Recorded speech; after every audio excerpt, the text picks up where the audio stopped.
and other representatives from the various states gathered here. Greetings to you all. At the outset, on behalf of all of us, let me place my sincere gratitude to Thiru M.K. Stalin, the Honorable Chief Minister of Tamil Nadu, for gathering us all here together today. The proposed delimitation of Lok Sabha constituencies is hanging over our heads like the sword of Damocles. Various reports indicate that the BJP-led union government is going ahead into the delimitation process without any consultation. This sudden move is not driven by any constitutional principle or any democratic imperative, but by narrow political interests. The delimitation process, if it is undertaken after the census, will lead to a large increase in the number of seats of northern states, while there will be a significant reduction in the representation of the southern states in parliament. This will suit the BJP as they hold greater influence in the north.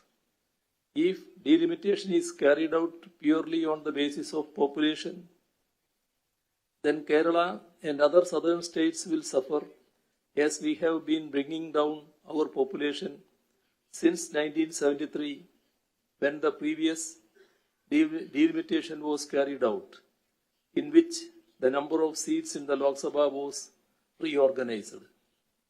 Our states are now said to be punished precisely for our sincere implementation of the National Population Policy of 1976. When a state faithfully implements a nationally recognized policy, it deserves special consideration for that very reason. Not only is this consideration being denied, but we are even being penalized for fulfilling our duty to the nation. This is the crux of the current issue. The National Population Policy of 1976 was not intended only for specific regions of the country. It was declared by the Union government as a policy for the entire nation. However, many states failed to implement it effectively. Our states, on the other hand, have implemented it commendably. The Union government has praised us time and again for our achievement. Yet the same Union government is now punishing us for having achieved the target and going beyond it. The approach seems to be, now you have a smaller population, so now you deserve lesser funds and lesser representation. This is deplorable. Our states, which have implemented the national population policy with dedication upholding the broader national interest, are already being punished in another way. This punishment is in the form of cutting short our share of taxes that is constitutionally due to us. Our decreasing population is being cited to justifying it. Kerala's share, which was 3.875% during the 10th Finance Commission, has now dwindled to a paltry 1.925% in the 15th Finance Commission. Effective implementation of population control measures invariably leads to rise in the public health spending. However, while devolving funds, no special consideration is given for the same. If our parliamentary representation is further reduced, while our share of the nation's wealth continues to decline, we will face an unprecedented situation in which both our rightful share of funds and our political voice to demand them diminish simultaneously. It is in the recognition of the gravity of this issue that we, that is Kerala, Tamil Nadu, Andhra Pradesh, Telangana, Karnataka, Odisha, West Bengal and Punjab, are now uniting in protest. We are gathered here at the invitation of the Honorable Chief Minister of Tamil Nadu, Thiru M.K. Stalin, to mark the beginning of our coordinated resistance by forming a joint action committee. The Union government's actions, from fiscal policies to language policies to cultural policies to now even the fixation of representation, are destabilizing India's federal system and democratic framework. This cannot be allowed to pass. India's constitution identifies India as a union of states, which underlines our federal character. It strikes a balance between the union and the states. The current effort at delimitation disrupts this equilibrium, disproportionately empowering states that fail to implement national policies like population control.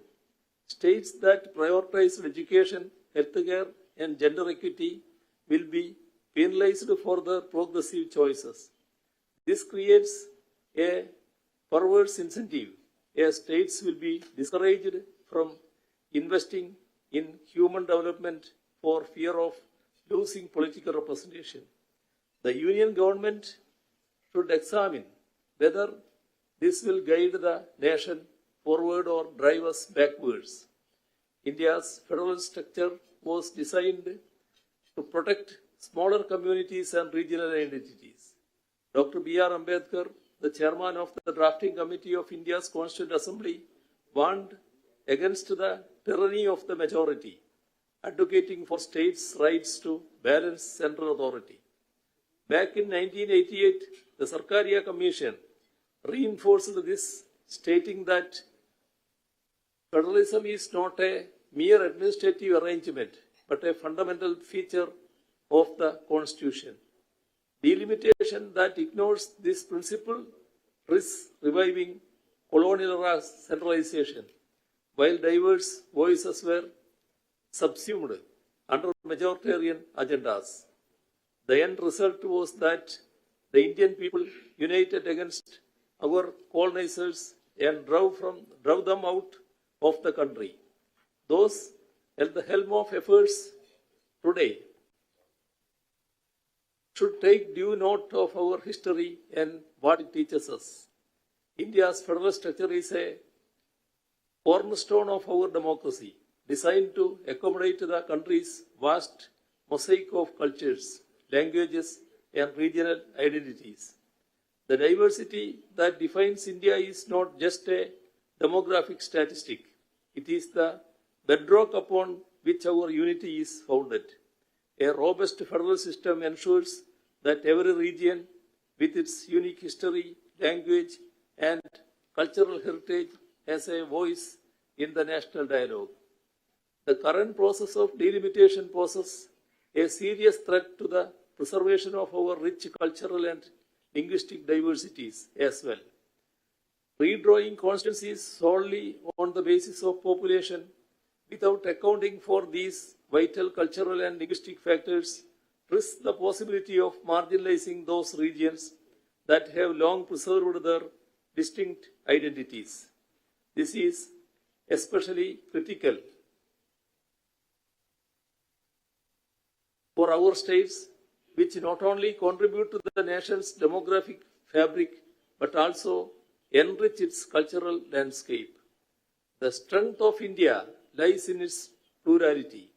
Our cultural and linguistic diversities are assets that strengthen our nation, enabling us to harness a wide range of perspectives and innovations. Kerala's Kudumbashree initiative, which empowered millions of women, and Tamil Nadu's midday meal scheme are state-specific innovations that became templates for the nation later on. Centralizing power will stifle such localized situations, which are crucial for addressing India's diversity. Cultural preservation and federalism are intertwined in the Indian experience underlines it. When smaller or less populous states lose political clout, their capacity to safeguard their cultural traditions diminishes. A homogenized parliament dominated by populous states could sideline regional priorities, eroding the pluralism envisioned by modern India's founders. A centralized process that ignores these factors not only dilutes regional voices but also threatens the balance that has allowed India to thrive as a united and diverse republic. The Union government must therefore engage in meaningful dialogue with the states and incorporate our considerations so as to safeguard states' interest before going ahead with the delimitation process. Reducing the representation of our states will create a political and regional imbalance and undermine the diversity of our pluralistic democracy. This must not happen. Kerala's stance on this matter is unequivocal. The Union government's approach, which violates federal principles and seeks to curtail the representation of certain states for political reasons, is unacceptable. The decision on going ahead with the delimitation process must be made only through a consensus. Article 82 of the Indian Constitution mandates the delimitation of parliamentary seats after every census. It was in exercise of this provision that the Lok Sabha strength was increased over the years from 489 to 543. However, delimitations have not been conducted as required by the Constitution after every census. Decisions to conduct or delay delimitation have been made solely on the basis of the transient political convenience of those in power. The 42nd Constitutional Amendment of 1976 froze delimitation until after the first census post-2000. During this period, despite the implementation of the National Population Policy, population disparities persisted in the country, leading to the 84th Constitutional Amendment, which extended the delimitation freeze until after the first census post-2026. The 2021 census has not yet been conducted, and the next census is due in 2031. However, the Union government appears to be pushing the delimitation even before that. In the 2011 census, Kerala's population growth was a mere 4.92% compared to the national average of 17.7% between 2001 and 2011. As our states have recorded population growth rates below the national average during this period. The last reorganization of seats in the Lok Sabha was conducted in 1973, based on the 1971 census. At that time, Kerala accounted for 3.89% of India's population. However, due to the effective implementation of the National Population Policy over the next 4 decades, Kerala's share had shrunk to just 2.76% by 2011. If the delimitation exercise is carried out now, Kerala's reduced population will inevitably lead to fewer parliamentary seats. States being punished for successfully implementing population control policies is unconscionable. We are determined to resist this injustice. Federal principles and equitable representation must be upheld. While the political maneuvering behind the current delimitation effort is clear, it is imperative that the Union government also considers the broader implications for Indian federalism and the preservation of our cultural and linguistic diversities. Any action that undermines them will not only destabilize our political institutions but also weaken the very foundation of our democratic society. The Union government's arguments that our states will get additional seats on a pro rata basis cannot be taken at face value. The Union has not been able to clarify whether this pro rata distribution will be based on the current strength of parliamentary seats or on the basis of population figures. Therefore, the Union government should alleviate our fears. It is the Union's responsibility to refrain from unilateral measures and preserve the essence of democracy and federalism. We need to ensure that the delimitation exercise is carried out in such a way that our current proportional share of seats in the parliament is retained. This is the consensus that we all need to arrive at. I am sure that we will be able to do that, and that this meeting will serve as a strong foundation for the formation and functioning of the Joint Action Committee, which will take the steps forward in making our consensus upheld at the national level. Let me conclude by stating that federalism is not a gift from the Union, but a right of the states. Our collective resistance is not just about seats. It is a fight to preserve India's soul as a diverse and inclusive democracy. Thank you.